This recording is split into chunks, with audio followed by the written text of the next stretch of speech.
Изворната тамбура во пијанечко е традиционален народен инструмент кој се употребувал многу време во пијанец, но не е автохтон, што би се рекло со други зборови. Тој инструмент не е инструмент што го измислиле пијанчани, туку дошол во пијанец овој инструмент.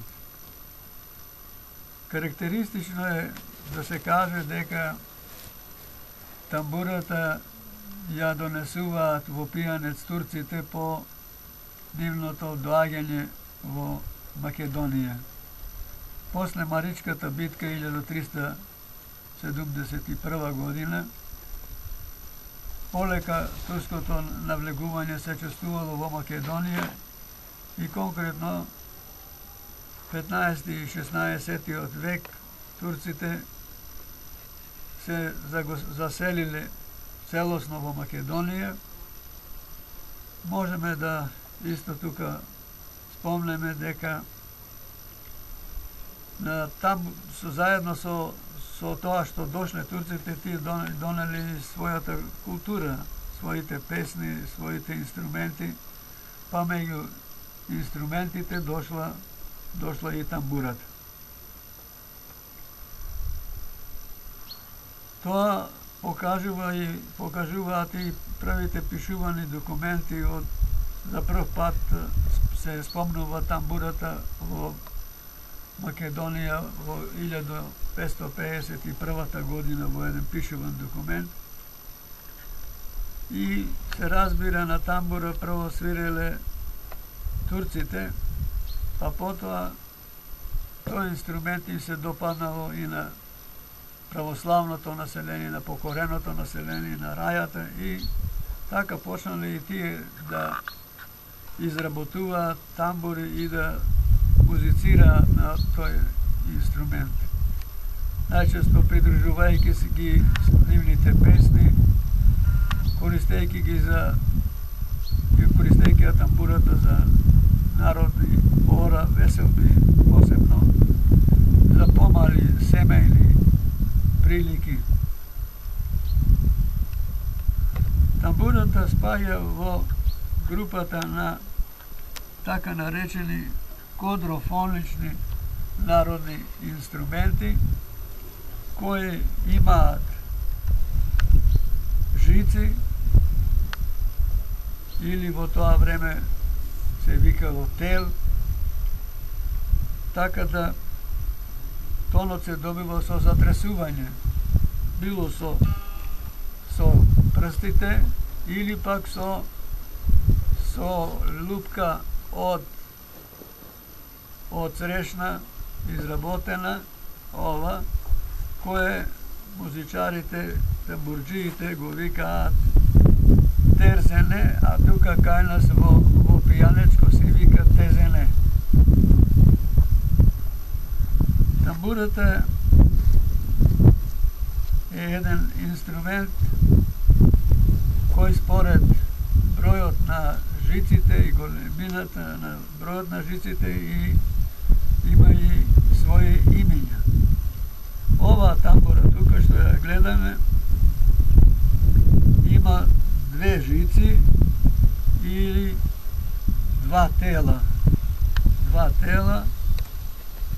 а бројот 2 на турски се вика ики, па од тука и чителија, ја викале таа тамбура тука и чителија. На првата жица се изведува мелодиската линија, а втората жица дава еден исти тон, бордунски тон, кој звучи за цело време исто.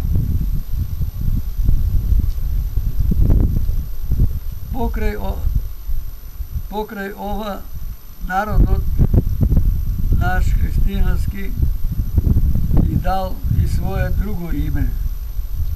И чителија ја викале турците, а нашиот народ ја крстил литарка, затоа што е лита, нема повеќе жици, има само две жици и затоа ја викаат литарка.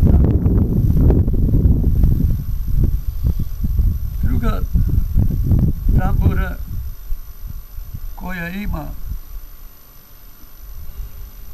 koja ima повеќе жици, 4 жици, тоа е четворка тамбура или нашиот народ е дал името Карадузен тамбура.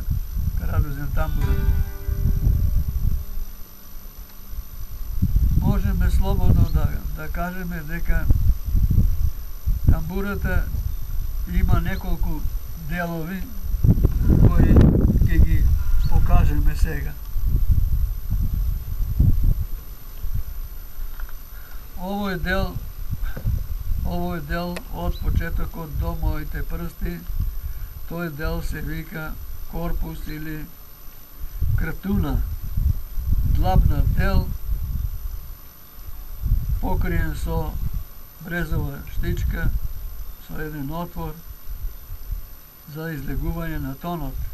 Од тука до тука тоа е рачка или врат на тамбурата, а горе од тука до горниот дел тоа е глава на тамбурата, која може да биде различна.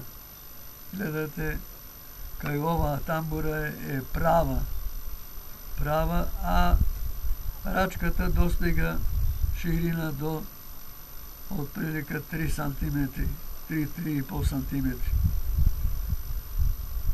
Секој повешт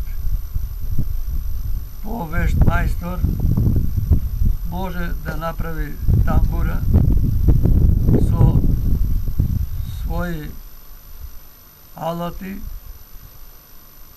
но за да биде тамбурата добра мора да се знаат и одредени правила на распоредот на тоновите.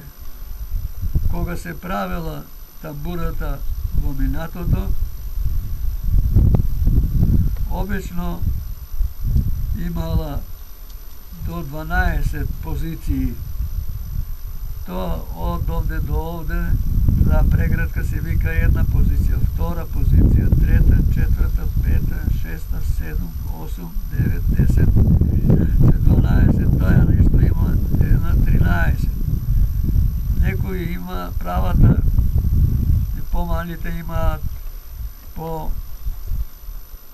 12 позиции, а оваа тамбура, првата што ја гледате на нашата софра, таа тамбура има 8 позиции. Тоа значи може да добие да се свири со 8 тонови. За изработката на тамбурата во минатото постоеле мајстори во секое село или пак во 2-3 села, еден се прочул како мајстор за изработка на тамбури, и тамбурата служела пред се за домашни семејни свечености. Таа не била инструмент за собори, оти на соборот не може да се чуе, но таа е повеќе како инструмент за домашни свечености, за слави, служби, веридби и така. Користени е за пеење, за придружба на песните, за придружба за народните ора, и сепак тамбурата, што е карактеристично за неа, можеме да кажеме дека многу луѓе во минатото во пијане свиреле на тамбура. Денеска тоа е малку поредкост и можат на прсти да се изберат тамбураджиите кои свират на тамбури во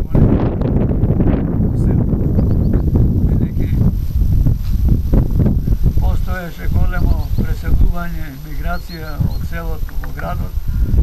Тоа допринесе да стагнираат и народните собори, и народните свечености, па и се разбира и народните инструменти. Денеска е слаб интересот кај младите за овој инструмент и кога би тамбурата дошла во рацете на малите, на децата, тие би се радо научиле.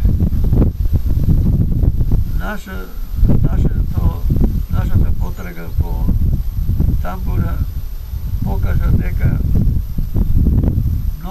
на неколку места наидоме на тамбури кои се закачени, стојат на гредата така како што биле во времето кога незиниот мајстор и човекот што свирел на тамбура и му стоела над креветот на гредата закачена во секоја прилика кога ќе седне, кога ќе посака да засвири, да му е таа прирека. Како се учело да се свири на тамбура?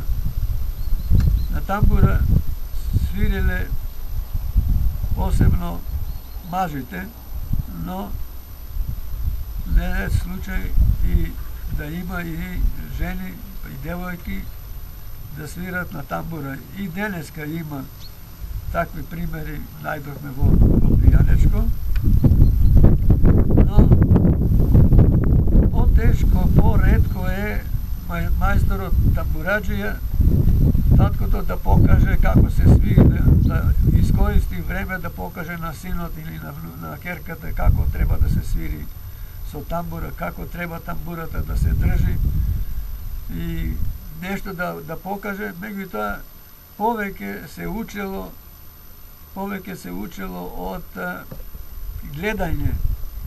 И кога тамбурата утрото ќе остане дома, таткото ќе отиде, тамбурджијата ќе отиде на работа, тамбурата останувала дома и децата кои се заинтересирани ја земале, пробале и така постепено се учеле сами, речеси, да свират не само на тамбура, туку на кемене, па и на другите инструменти.